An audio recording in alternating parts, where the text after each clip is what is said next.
Dear students, welcome in ASC starter. देखिए अभी मेरे गले में थोड़ा सा अभी प्रॉब्लम अभी भी है, बाकी पहले से ठीक है। तो मैं पूरी कोशिश करूँगा कि आप तक आवाज़ सही से आए। और ये क्लास 10th की गणित की मूल्यांकन कार्यपत्रक 9 है 16 नवंबर का। इससे पहले मैंने इंग्लिश का करवा दिया था, ठीक है। ये हिंदी मीडियम वालों के लिए रहेगी वीडियो, इंग्लिश मीडियम की ऑलरेडी बना दी है। और आज की जो वीडियो है ना, इसमें अभिकथन और कारण इससे रिलेटेड ही क्वेश्चन है और 10 क्वेश्चन है टोटल। तो उनको हम कर लेते हैं फटाफट, ठीक है। पहले आप ट्राई खुद करने की भी कोशिश करना। तो पहले में बोला गया दो अभाज्य संख्याओं का एचसीएफ सदैव 1 होता है। देखिए जितनी भी अभाज्य संख्या होती हैं, जैसे 2, 3, 5, सबसे पहले 2 से स्टार्ट होती हैं, ठीक है। तो ये जितनी भी सब अभाज्य संख्या होती है, इनका एचसीएफ निकाल के देखेंगे ना, किसी को भी आप ले लीजिए, उसका हमेशा एचसीएफ 1 निकलेगा, ठीक है। क्योंकि जितनी प्राकृत संख्या होती है ना, उनका सबका सार्व गुणनखंड जो होता है वो 1 होता है। जैसे 2 है या 3 है, तो मैंने 2 एकम 2 लिखा और 3 का 3 एकम 3 लिखा, तो दोनों में एक ही तो आ रहा है ना। तो इसीलिए जो है ये बिल्कुल ठीक लिखा है कि एचसीएफ का मतलब फुल फॉर्म होती है हाईएस्ट कॉमन फैक्टर, ठीक है। तो इसका आंसर अभी हम बताएंगे क्या होगा। तो ए तो ठीक है। फिर आर में कह रहा है कि एक सभी प्राकृत संख्याओं का सार्व गुणनखंड है। जो एक है ना, जितनी भी सब प्राकृत संख्या होती है उन सब में एक तो होता ही होता है, और एक होता है और अभाज्य संख्या जितनी भी वो सब प्राकृत है, ठीक है। तो उनका भी ऐसे एक ही होता है हमेशा। तो आखिर एक क्यों है? कारण ये है कि जितनी भी सब प्राकृत संख्या उनका गुणनखंड एक है, इसीलिए ऐसा होता है, ठीक है। तो इसलिए इसका आंसर क्या आ जाएगा? ए आ जाएगा, क्योंकि रीज़न भी ठीक है, ठीक है। समझ में आ गई। यहाँ पर अभाज्य संख्याओं की बात कर रहा था, एचसीएफ की बात कर रहा था, ठीक है। और एक सभी में होता है, इसलिए इसका आंसर जो है वो ए ठीक है। तो पहले का ए हो जाएगा। उसके बाद दूसरा क्वेश्चन कह रहा है कि जो -5 है ना, वो इस बहुपद का गुण का शून्यक है। देखिए शून्यक तभी होता है जब इसको इसमें रखने पर ना 0 आ जाए। तो हम इसमें पुट करके देखेंगे, जहाँ x² दे रखा है वहाँ पे -5 रखते हैं। जब हम इसमें -5 रख रहे हैं तो देखते हैं सोल्व करने पर क्या 0 आ रहा है। देखो 5 का स्क्वायर कितना होता है? 25। तो माइनस कट जाएगा, प्लस का हो जाएगा, माइनस यहाँ प्लस का हो गया 5 और माइनस का 30। तो 25 और 5 कितने होते हैं? 30। और यहाँ पर माइनस का 30 है, तो 30 में से 30 का कितने बचे? 0 बचे। कितने बचे? 0। तो इसका मतलब क्या हुआ कि -5 इसमें रखने पर 0 आ रहा है। तो इसका मतलब ये तो बिल्कुल ठीक है। उसके बाद कह रहा है कि इसका दूसरा जो बहुपद है ना, जो इस बहुपद का जो दूसरा शून्यक है वो -6 है। अगर -6 रखने पर भी 0 आ गया तो इसका मतलब ये ट्रू है। तो फटाफट पुट करते हैं। x² की जगह हमने -6 रखा, ठीक है। जहाँ x है ना वो -6 रखना है हमें। और अगर यहाँ पर भी 0 आ गया तो बोलेंगे कि ये भी शून्यक है। तो 6 की पावर 2 यानी कि 36 हो जाएगा, क्योंकि -6 की गुणा -6 में करेंगे तो माइनस कट जाएगा, तो 36 आएगा। ऐसे माइनस क्या हो गया? प्लस और माइनस का 30। 36 और 6 कितने होते हैं? 42, माइनस का 30, और 42 में से 30 जाएंगे तो 12 बच रहा है। तो इसका मतलब क्या हुआ? 0 तो नहीं आ रहा। इसका मतलब ये पूरी तरह गलत है। तो जब ए ठीक होता है, आर गलत होता है, तो हम कौन सा ऑप्शन पे करते हैं? सी पर। तो इसलिए इसका आंसर क्या आ जाएगा? सी आ जाएगा, ठीक है। उसके बाद जो है नेक्स्ट क्वेश्चन हमारा ये कह रहा है कि रैखिक समीकरण युग्म में एक ये दे रखा है, ये दे रखा है। कह रही है समांतर रेखाएं दर्शाता है। क्या दिखाता है? हम इसमें एक फॉर्मूला लगाते हैं, ठीक है। समांतर रेखाएं पता लगाने के लिए जो x है ना, इसके साथ वाले को a1 a2 कहा जाता है, और जो y वाले है ना उसको b1 b2 कहा जाता है। और जो इस प्रकार की रकम होती है उसे हम बोलते हैं अचर पद या कांस्टेंट बोलते हैं। तो हमें पता लगाना है कि क्या समांतर रेखाएं हैं। तो 2 को 3 से भाग करो, और यहाँ 1 है ना, 1 को 5 से करो, ठीक है। 1 को 5 से करो, ये बराबर आ रहे हैं?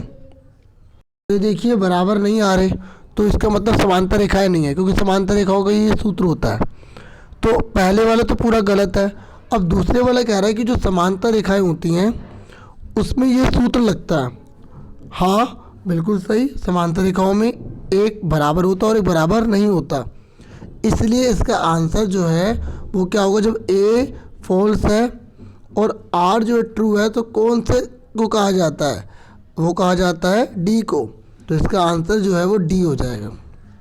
समझ में आ गई। हम डी पर तब टिक करते हैं जब पहले वाला गलत और आर वाला जो है सही होता है, डी आंसर हो जाएगा। अब उसके बाद यहाँ पर बोला गया एक अर्धवृत्ताकार चांदी का व्यास 14 सेंटीमीटर है, चांदी का परिमाप कितना होगा। देखिए अर्धवृत्ताकार चांदा बोला है ना, तो इस तरीके से आप देखिए ये अर्धवृत्ताकार चांदा है, ठीक है।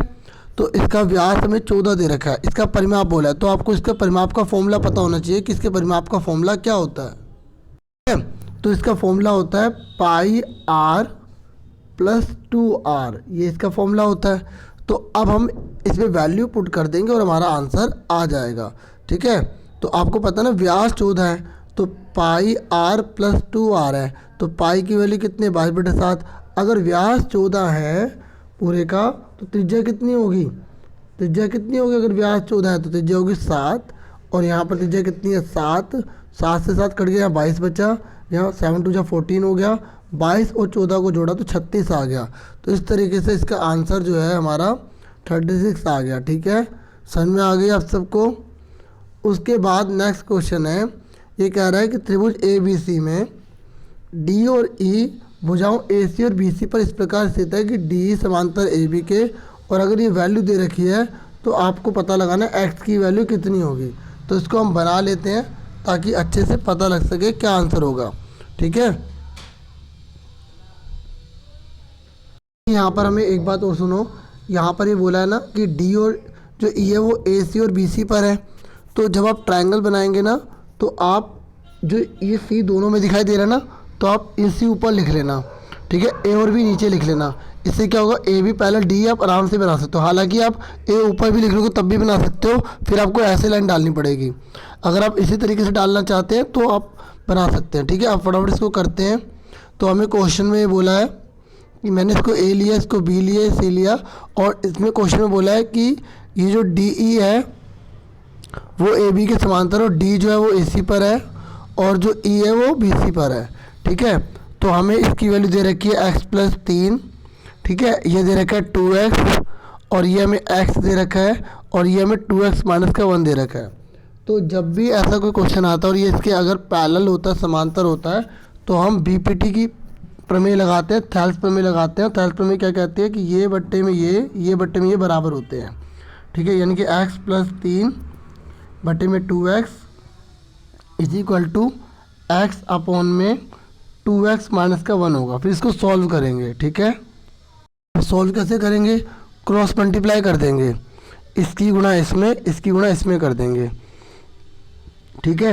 अब x की मल्टीप्लाई दोनों में करो, कितना आएगा, देखो x को इसमें करोगे तो 2x का स्क्वायर हो जाएगा, x को 1 से करोगे, x को 1 से करोगे तो कितना आएगा, यहाँ आ जाएगा x का x ही आ जाएगा। अब 3 को 2x से करो कितना आएगा 6x, अब 3 को 1 से करो कितना आ जाएगा माइनस का 3।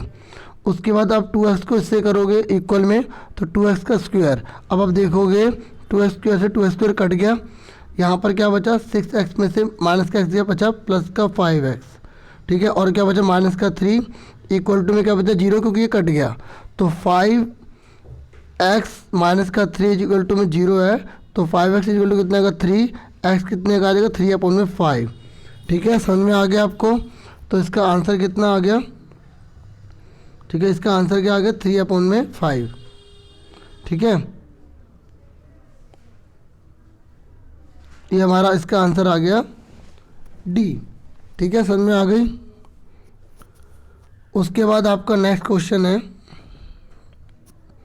पासे को फेंकने पर निम्न में से क्या असत्य है।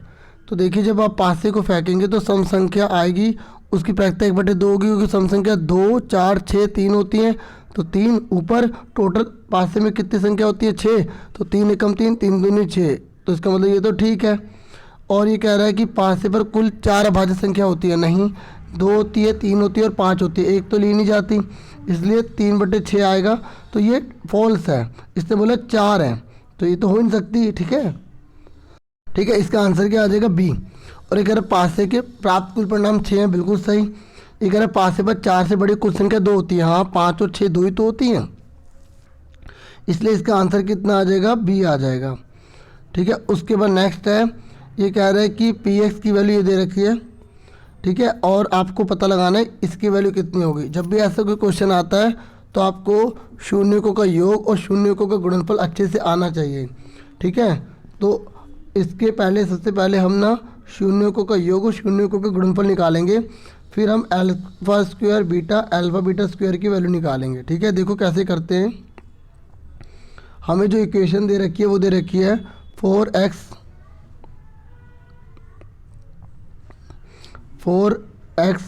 स्क्वायर माइनस का 5x माइनस का 1।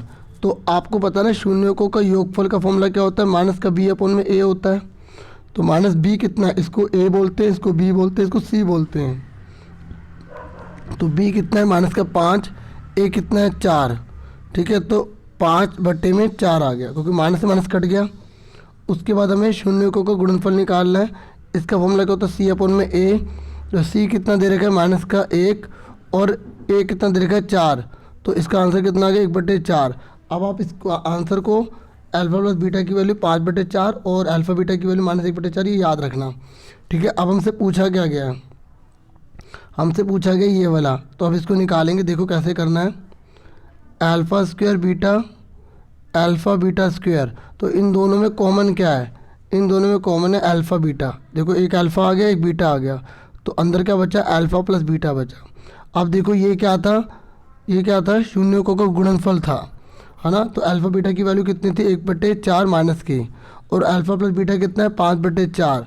अब मल्टीप्लाई कर दो, 5 एकम 5 और 4 चौक 16, तो माइनस का 5/16 इसका आंसर आ गया, ठीक है।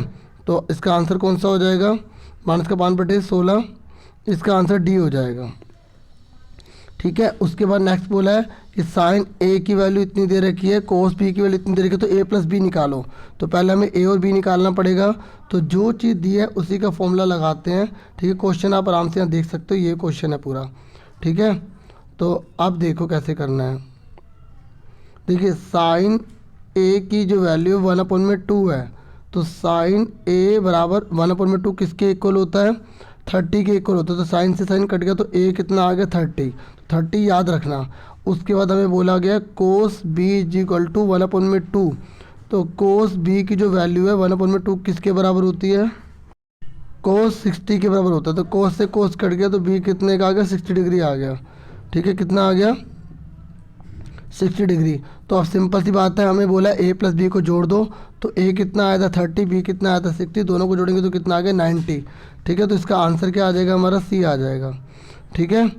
उसके बाद नेक्स्ट देखिए, ये कह रहा है कि जो ये रकम है ना ये क्या कहलाएगी, देखिए ये कहलाएगी परिमेय संख्या, ठीक है। क्योंकि शांत तो है नहीं, ये तो चलता जाएगा, जैसे हम बाहर हटाएंगे तो ये 35 चलता रहेगा चलता रहेगा चलता रहेगा, ठीक है। इसलिए इसका आंसर क्या आएगा बी।